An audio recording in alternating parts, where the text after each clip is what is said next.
Hello and welcome to this episode of Pipeline to Profitability. I'm Alan Ferguson. This podcast is proudly sponsored by Service Success Academy. So today, I'm honoured to have Stephen Christopher, who is the founder of Wit Digital.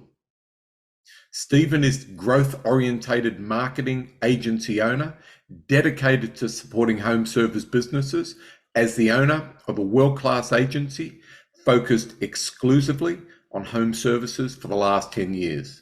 Stephen is dedicated to helping others through coaching, mindset advice, and business acumen, targeted for personal and professional growth. So welcome to the podcast Pipeline to Profitability, Stephen. And I've been really looking forward to getting you on this podcast for some time now. And you've been someone that I've known and followed for a while. We've done some work together. We met at a Kenny Chapman event in Arizona, I think it was. And I know our podcast listeners are going to love what you want to talk about, because I get the question every day. I need more leads. And I work with plumbing and drain businesses. So, and I'm going to put it back at you. Tell us a little bit about what Stephen Christopher and Wit Digital does and how we can get our fellow contractors get more calls. Heck yeah. Awesome, Alan, man. Thanks so much for having me on. This is going to be fantastic. It's always great to spend time with you. Yeah, ever since we met at that event in Arizona many, many years ago. We won't say how many, because then that just makes everybody feel old. Yeah. So, excuse me. So, yeah, I mean, the short of kind of who I am in regards to contractors and what Wit does. I've been in the digital marketing space since about 2006, 2007, where I had a business that I started to learn SEO.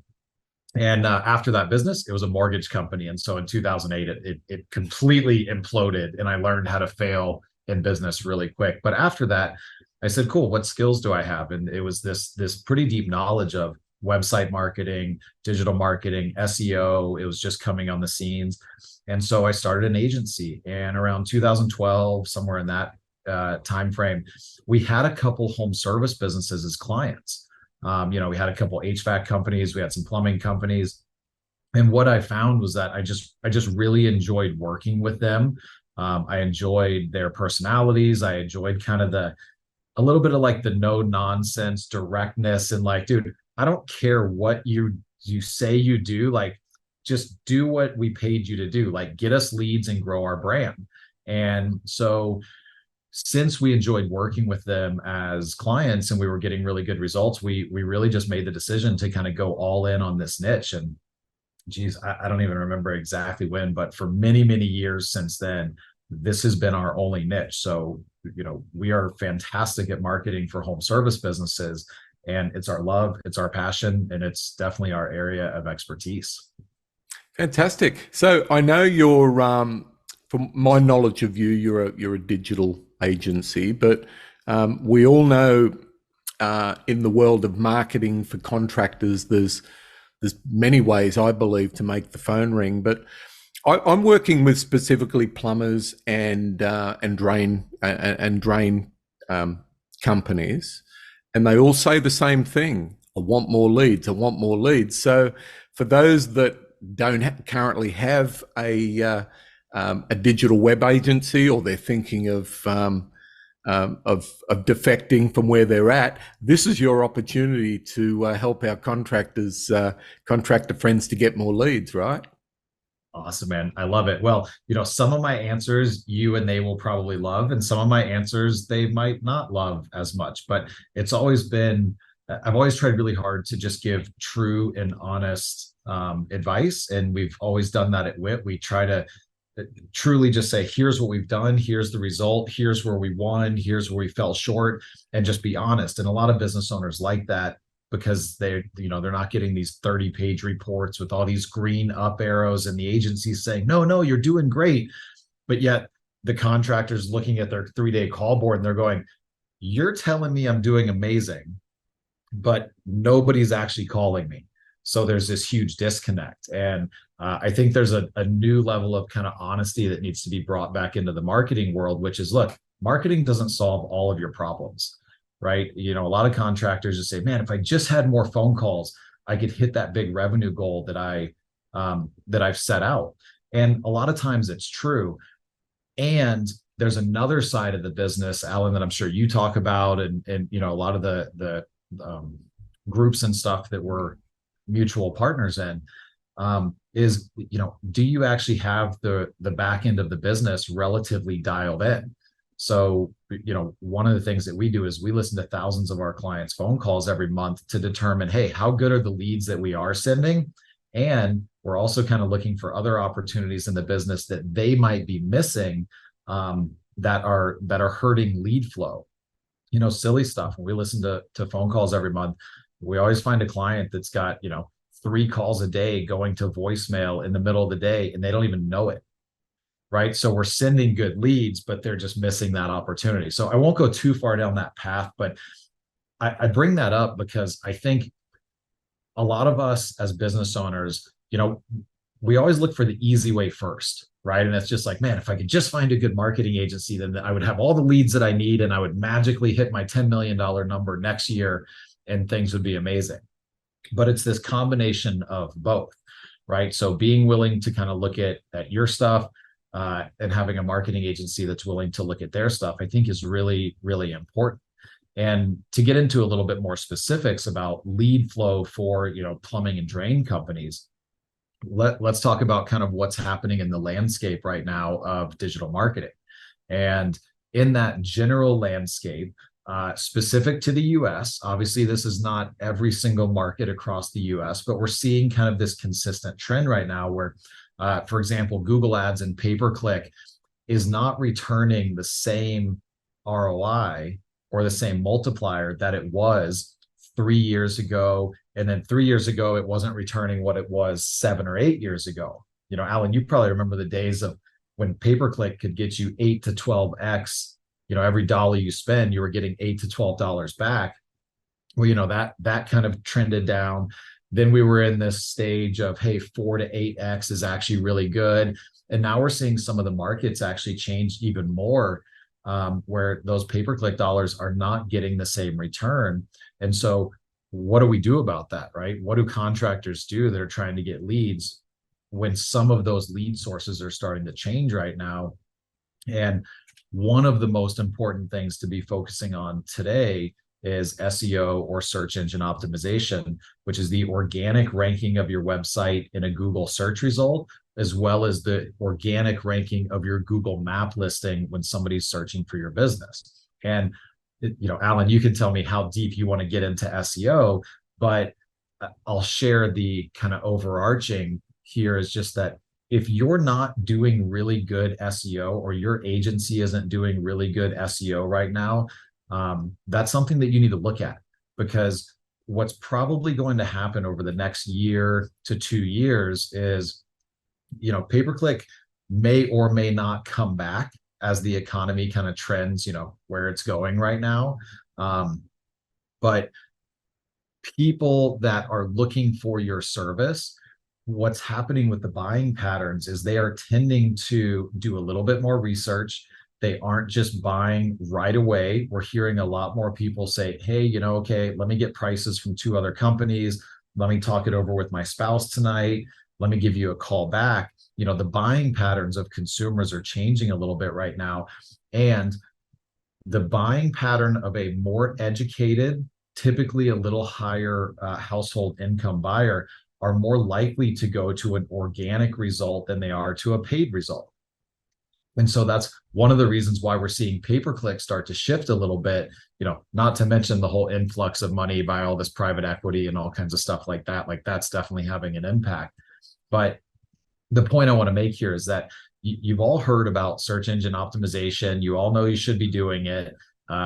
I get it. It's really hard to find an agency that's good at it, and you don't know how to hold them accountable. And we can go down some of those rabbit holes if you want. But the main point I want to bring up here is, look, you got to be doing good organic digital marketing right now. And that comes in 2 parts. One is having a good digital marketing agency that knows what they're doing and how to get you ranked, but they're also giving you advice and information as the business for the things that you need to be doing to grow brand affinity in your market, which has a big impact on where you rank and how you show up in those organic search results. Wow. Let's, Steve, I'll pause for a second and then yeah.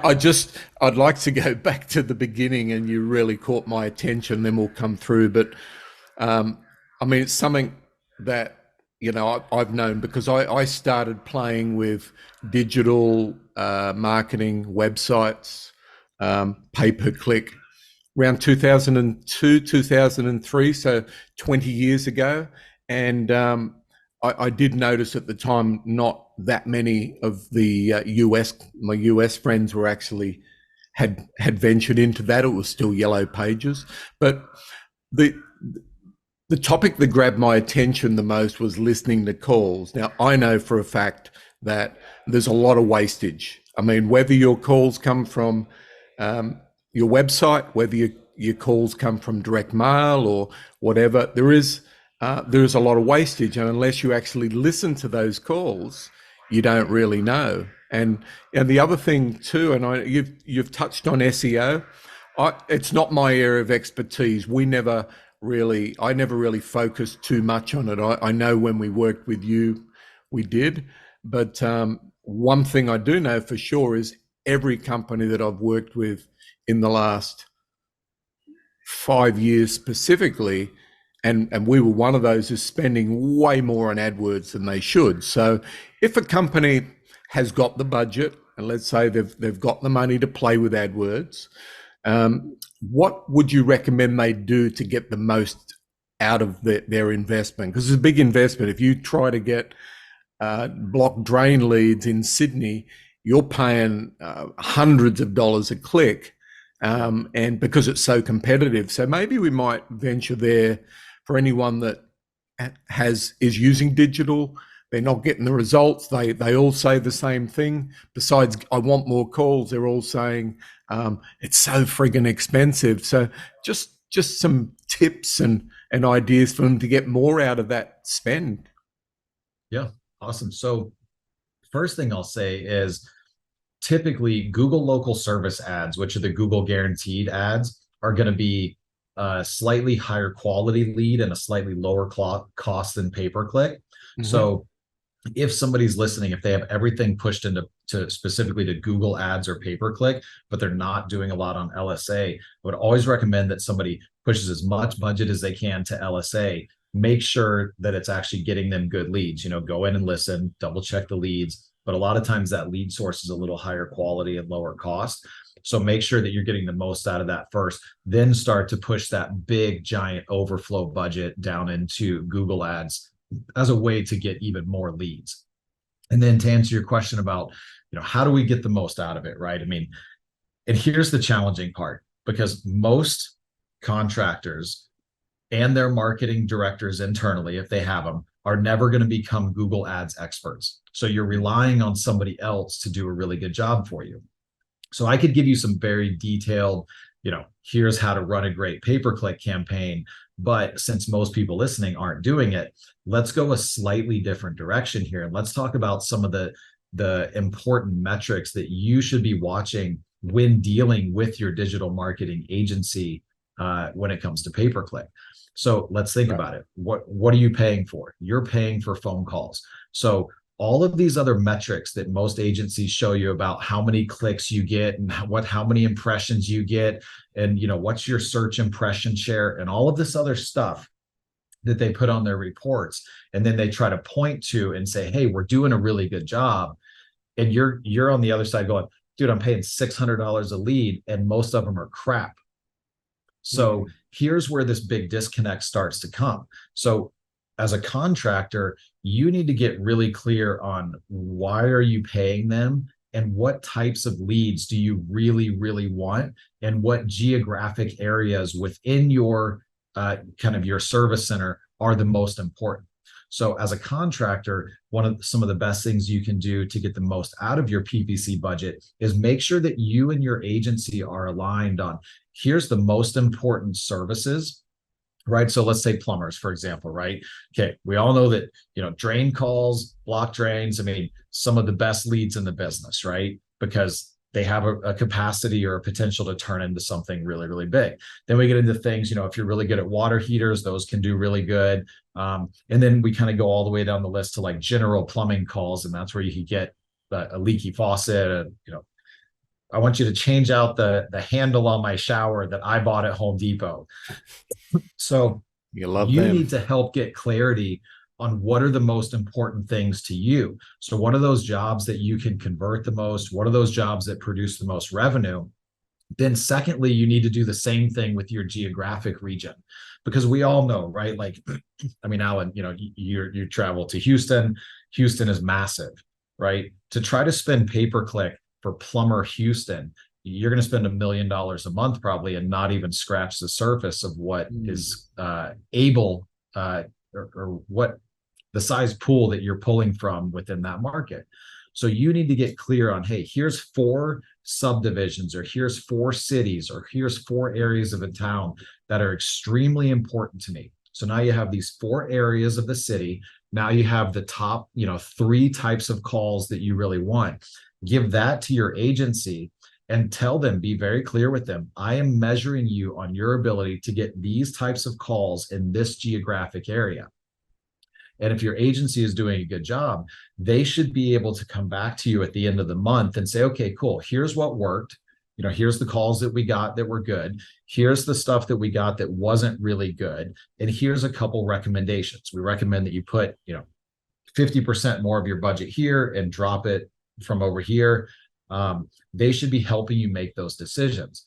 And kind of lastly, and this is, I see more agencies going to this, which is nice, but they should be reporting out of your CRM. So if you're on Service Titan or House Call Pro, they should be matching the leads that they sent with your actual revenue. So this is something that we do every single month. So we have access to, all of our clients, Service Titan, House Call Pro. Some softwares are harder to get very extensive data. But Service Titan, for example, we can get really, really good data. So we know if you spent $100,000 in pay-per-click advertising and you only made $200,000 in that, well, now we can start to narrow it down and say, okay, cool. Most of it came from these 3 campaigns. Let's turn those way up and turn the other stuff way down. I like it. This helps contractors kind of get out of that big gray unknown of, man, I just hope I hired the right agency. Because a lot of times the agency might actually be pretty good, but the agency isn't smart enough or have enough experience with contractors to ask questions about, oh, give me your real niche geographic area where the most revenue can come from, and give me those services that you really, really know you can make the most revenue on, then start to see what happens with that ad spend. Look, that's great advice, Stephen. And one thing that I ever since I started coaching like 15 years ago, was to tell every contractor, whether he's small or large, is you've really got to have a good understanding of marketing. You've got to have the basics, and you've got to, like, if I was to employ an agency such as Wit, and I wasn't giving you what you needed to get the best out of it, we're not going to get the results. But I think, and I don't know whether you do this with your clients, is to you obviously want certain metrics, you want certain KPIs to adhere to, but do you get them to have a better understanding of how it all works, so they can give you the right information? And where I'm going here is, I believe whether you lead someone, if I had we had a larger company and we had quite a few people in the marketing team, but you want someone who really knows all about this, to the point where they could do it themselves, but they're not going to, because there's so much more that you need to know. So I recommend at least having a knowledge so that you can lead the company that you're working with. So I'd like your thoughts on that, because I think that's going to bring better results for most of the contractors out there, is having an understanding of how this works. Yeah. I think you should have a decent understanding of how it works. without getting caught in the trap of spending all of your time, getting Google Ads certified just so you can tell an agency what to do. Because at some Yes. point it says, fine, just if you're at that point, just hire somebody internally that can actually do it. Now you can pull the strings from behind the scenes with that sole person. But yeah, I mean, you should have a decent understanding of how this stuff works. And you should have an even more in-depth understanding of what are those couple key leading metrics in each different digital marketing modality that you should understand. So, I mean, pay-per-click marketing, right? You should know what's your cost per lead, how many leads are actually qualified in there, and then what type of ROI is it actually turning into. And then they should be able to come back and make those little tweaks and adjustments when it comes to that. So yeah, I mean, of course you should have a decent understanding of it, but there's that line of where you can go too far and you can get down the rabbit hole, and before you know it, that's all you spend all of your days on, and you're not actually impacting the marketing, and you took your eyes off of the business. Now your CSRs aren't converting at all, even though you're getting leads, and you're like, wait, what's wrong? I'm glad you brought up the CSR topic again, because I mean, one of the first podcasts I did, it was probably around 2013, 2014. I had Brigham Dickinson from Power Selling Pros. Yeah. We did a podcast. It's going back a while. And by the way, I'm sure we met, it was 5-6 years ago. It wasn't, maybe a year or so longer, but and I think I met Brigham Dickinson. You're familiar with Power Selling Pros? Mm-hmm. Yeah, they actually listen to your calls, tell you how to improve.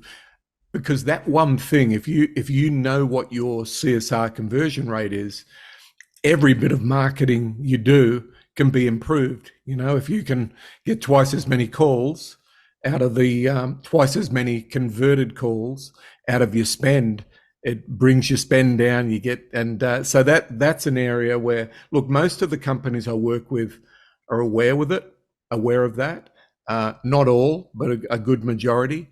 And but improving on that CSR conversion rate changes the complete game, right? And that's great that you actually do listen to the calls. So tell me, your team listen to the calls, and I'm sure you've listened to a few, Stephen. What do you do? You've listened to the call. Where do you go from there? What's your recommendations to that company?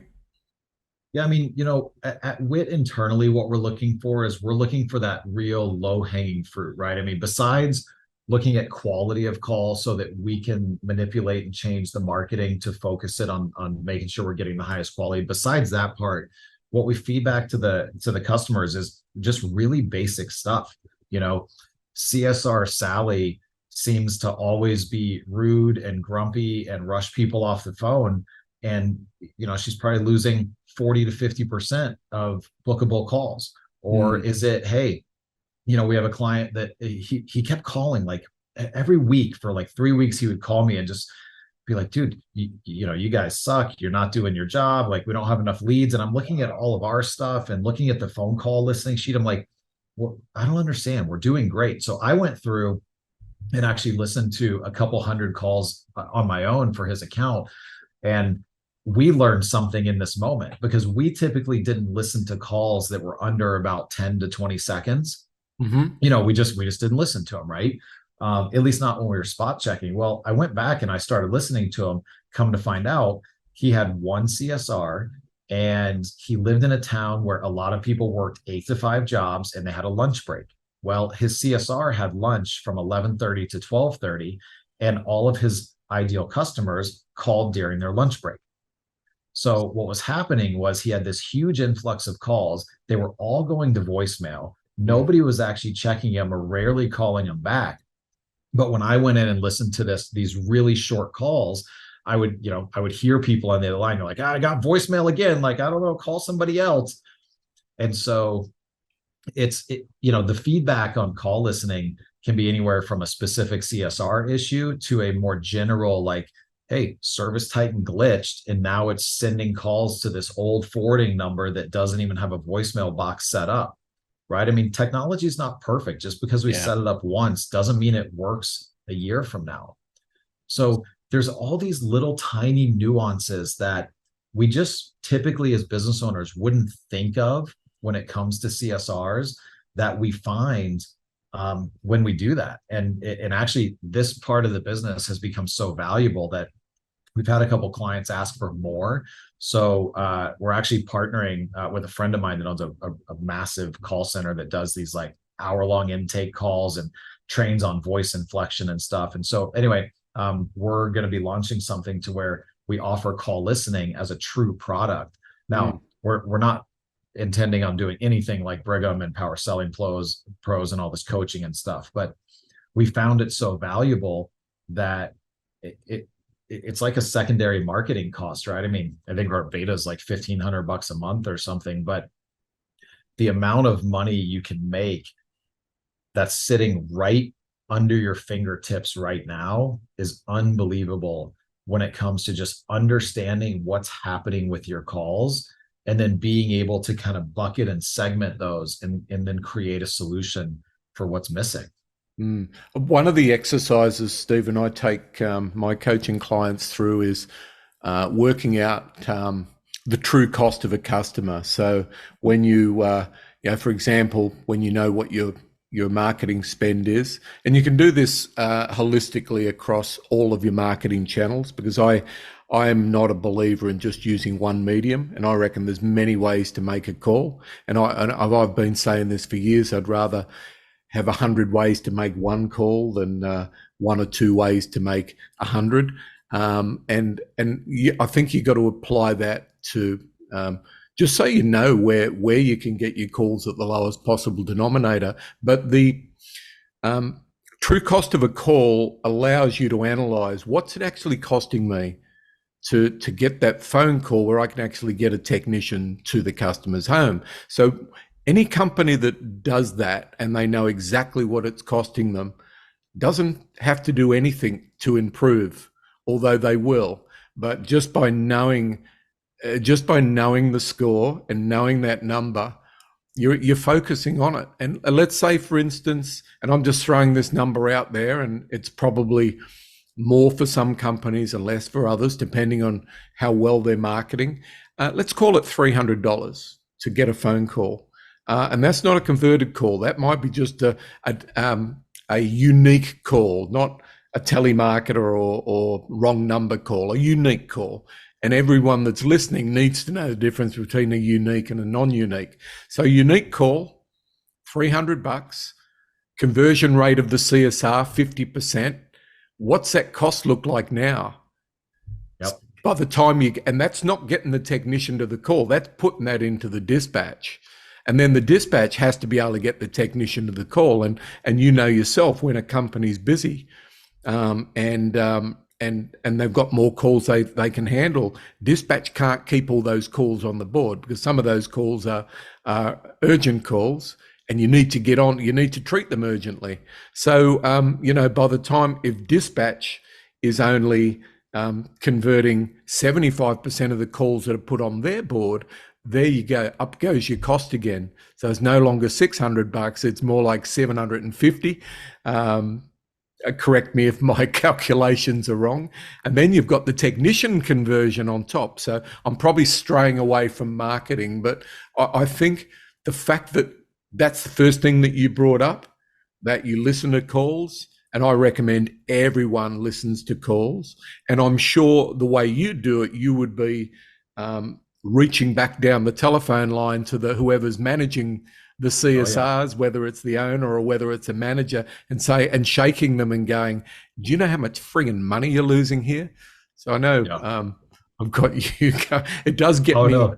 It does get me. I wouldn't say emotional. It gets me going, because I felt the pain of a company that was doing several $1 million a month in revenue and paying way too much for the leads. But was it the leads that cost too much, or was it the conversion rates? So and I'll kind of make sure that I plug this point too, because there's probably somebody that's listening to this right now, rolling their eyes going, typical marketing guy, always trying to turn it around and blame it on somebody else as opposed to just like getting good leads. And so I think the reason why we kind of started that way is because, at Wit, I feel very confident in our ability to get leads and grow a client's brand. So that's what we spend a lot of our time focused on. And so for the other side of that, like, yeah, there's a bunch of crappy marketing agencies out there, and there's more and more pouring into this industry every freaking day. And they've all got this magic bullet, and it's on Facebook, and you've seen it. It's like, Joe Smith that owns Yellow Dog Plumbing is getting $4.25 leads, through Facebook. And I'll remind you all of this. If it sounds too good to be true, it is. And I just mean, it is blatant BS. Do not fall for that stuff. Do not switch from an agency that you have a relationship with to go somewhere and try to get some silver bullet that sounds way too good to be true. Before you switch agencies, make sure that you've really given it your all to build a relationship with them. Give them that information like we talked about in the beginning. Tell them, hey, here's the 3 most important cities. Here's the 3 most important services. I expect you to perform and provide me leads in these areas and grow my brand. You tell me the couple metrics that you're going to use to show me that, but you've got to prove it to me. And then if that agency can't do it, then it's time to switch. Don't be afraid to switch agencies that can't perform. I see way too many people sitting there for 2 years because they're like, well, I like the guy and they're doing a good job. And, my account manager is sweet and she's always nice to me and she always responds.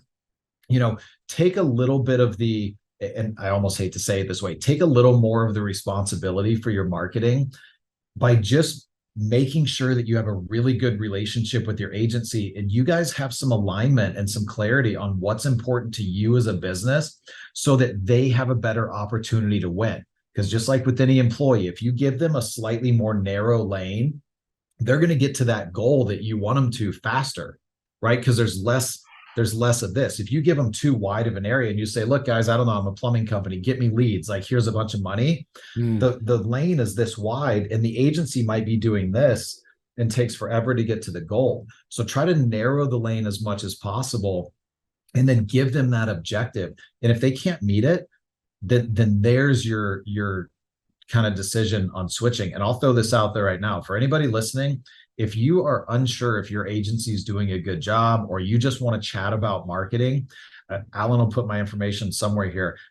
Call me, email me, text me. I will happily have a conversation with you. I could care less if you even need a new agency. If it doesn't even matter. Like there's no sales pitch here. There's literally zero. Like I just don't like contractors to not have an understanding of, am I getting screwed or am I just missing something that I could simply do better with my agency to where they could get better results? And now I don't have to sit there every night not being able to go to sleep because I don't have enough leads and I don't know if it's the agency or not the agency or SEO or pay-per-click or blah, blah, blah, blah, blah. So I mean it when I put that offer out there, like, love it. Email me. We'll jump on a call and I will help you get those answers so that you don't have to stress every single freaking night because that's brutal. Alan, you know me, we've both been there. Yeah, and it is painful. It is. That's fantastic, Stephen. I have to thank you for the valuable information you've shared. I'm going to get you to share your contact details, and we will put every means possible for my listeners to get a hold of you. But I want to just throw this one at you. Is there any book that you're reading at the moment that you would love to share with our audience that you might find inspiring, might help them with their, I don't know, I'm just throwing that at you. What would you tell? So Alan, you know that I love to read and I love to read and I love like personal growth and I love getting better and stuff. So I don't have any marketing related books, but I'll tell you kind of like my top 3 books of almost all time that are just my defaults, and they're way more focused on mindset and stuff like that. But I think that that's the most important. So there's a small book. You can literally read this book in like under an hour. And it's one of the most impactful books I've ever read. It's called U Squared. It's got like a little 2 above the U, and it's by a guy named Pritchett, who is a business consultant, has worked with almost every Fortune 500 company for, I don't know, something ridiculous, like the last 30 years. But it's a book called U Squared. It's absolutely amazing. And then a second one would be The Surrender Experiment by Michael Singer.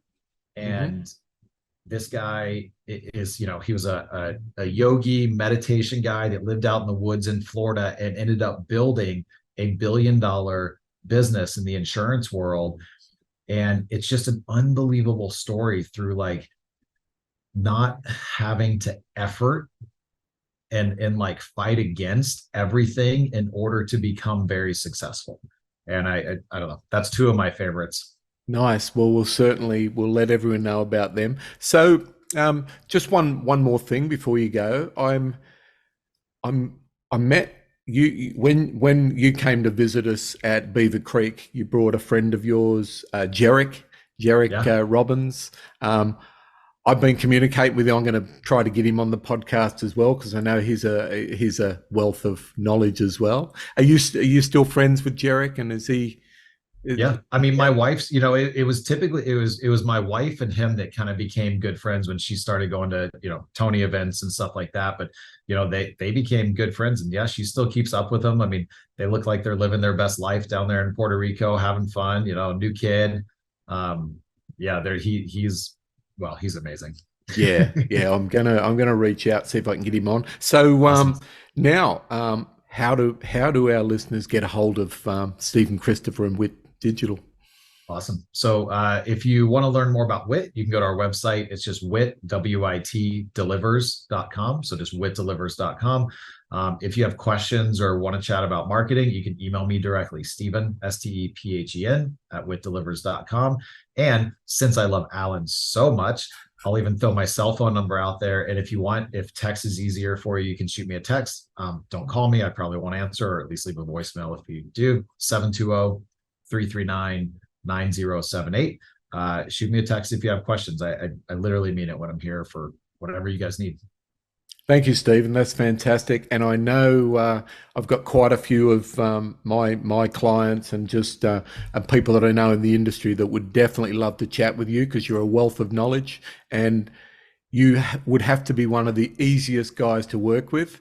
You had a great personality, and thank you for joining me on this podcast. So that's a wrap for Pipeline to Profitability, and look forward to catching everyone on the next podcast. Cheers, Stephen.